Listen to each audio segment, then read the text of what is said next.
Industry जिसमें जुड़े तो करोड़ों लोग हैं, लेकिन वो इंडस्ट्री मीम मटेरियल बन गई है। हमने भी कई सारे वीडियोस किए और कई सारे सवाल खड़े किए, तमाम टीवी चैनल्स ने खड़े किए, लेकिन फिर दूसरे पक्ष से एक राय आई कि हर सिक्के के दो पहलू होते हैं। एक पहलू जो प्रत्यक्ष तौर पर हमने भी दिखाया, सारी दुनिया दिखा रही है। एक पहलू जो वो कहना चाहते हैं, और इसीलिए आज हमें लगा कि दूसरे सिक्के को भी लाते हैं उन कठिन सवालों के साथ जो हमारे मन में थे, जो हमने उठाए थे। और इसीलिए आज हमारे साथ हैं संजीव कुमार जी, डायरेक्ट सेलिंग के दिग्गज हैं, AWPL जैसी तेज बढ़ती कंपनी के MD CEO हैं। और आज इनसे डायरेक्ट सेलिंग से लेकर MLM और हर वो सवाल हम पूछने वाले हैं जो हमने आपने देखे हैं, सुने हैं, हमारे मन में है और हमने उठाए हैं। बहुत बहुत स्वागत सर आपका। बहुत बहुत धन्यवाद शुभंकर सर आपका कि आपने मुझे मौका दिया। देखिए, ये मौका कठिन सवालों को लेकर है, और ये सवाल इसलिए हैं क्योंकि डायरेक्ट सेलिंग हो या MLM हो, पिरामिड इंडस्ट्री हो, चेन इंडस्ट्री हो, इन इंडस्ट्री को लेकर हमारे आम लोगों में एक धारणा बन गई है कि ये गरीबों को लूटने वाली इंडस्ट्री है।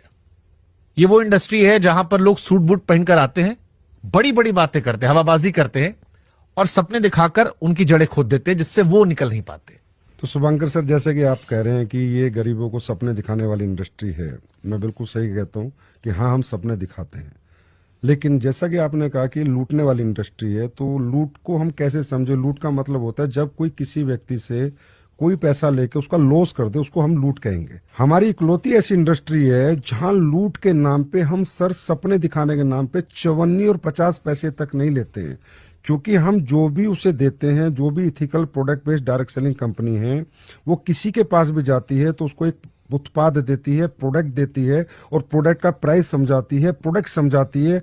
तो वो व्यक्ति सपनों के पैसे नहीं देता सर, प्रोडक्ट के पैसे देता है। प्रोडक्ट उत्पाद खरीदने के बाद उसका मन करे तो डायरेक्ट सेलिंग करे, मन ना करे तो प्रोडक्ट यूज करे, अपने घर पे रहे, कभी भी डायरेक्ट सेलिंग ना करे। ऐसे बहुत से लोग हैं, सिर्फ हमारे कंज्यूमर हैं, हमारे डिस्ट्रीब्यूटर नहीं है। डिस्ट्रीब्यूटिंग करना उसकी मर्जी है कि वो प्रोडक्ट डिस्ट्रीब्यूट करे, नेटवर्क बनाए, कंपनसेशन प्लान में आए, पैसे कमाए, सपने पूरे करे या ना करे।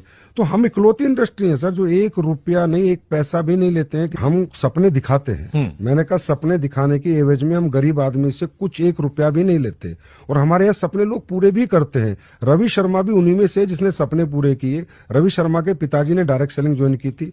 रवि शर्मा किसी और प्रोफेशन में था, उसके पिताजी का बनाया हुआ नेटवर्क उसको मिलता है, फिर उसके साथ वो काम करता है, तो जो नेटवर्क उसके पिताजी ने बनाया था उसका रेमोनेशन उसको आता है, अच्छे अमाउंट में आता है, और वो एक 25 साल पुरानी कंपनी में काम कर रहा है सर। वो 25 साल पुरानी कंपनी जब आई थी ये कंपनी, तब उसके पापा शुरू में डायरेक्ट सेलिंग